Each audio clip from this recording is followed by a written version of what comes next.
זאת המחט שתמיד מראה צפונה, לכיוון חיפה. ואנחנו רוצים להזיז את זה כמה מעלות. אני אף פעם לא יודע לאן זה יזוז, אם זה יצליח בכלל. אז קדימה, יד, ולהתקרב למצפן, ממש לדמיין שהכוח יוצא מהמוח. 1, תגידו איתי, כולם. יש לכם הזדמנות להגיד 1, 2, 3 איתי. 1, 2, 3, זוז! לא, עוד פעם. זוז. כן, אבל זה לא מספיק. קדימה.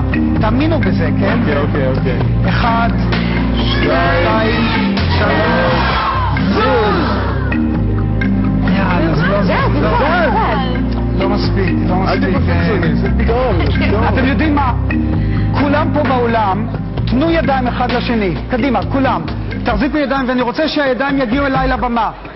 קומו ותתנו לי יד. תחזיקו להם יד. תחזיקו כולם ידיים, כל העולם. תחזיקו ידיים. אני רוצה שאתם תקומו ותדעו, מה שאנחנו מנסים לעשות פה, פשוט תעבירו אנרגיה חיובית אליי, או לתוך המצפן. תתקרבו אליי, קרוב, תעשי ככה. פעם אחרונה, אני באמת רוצה שזה יצליח. מוכנים? אני רוצה שתצעקו 1, 2, 3. זוז, אוקיי? 1,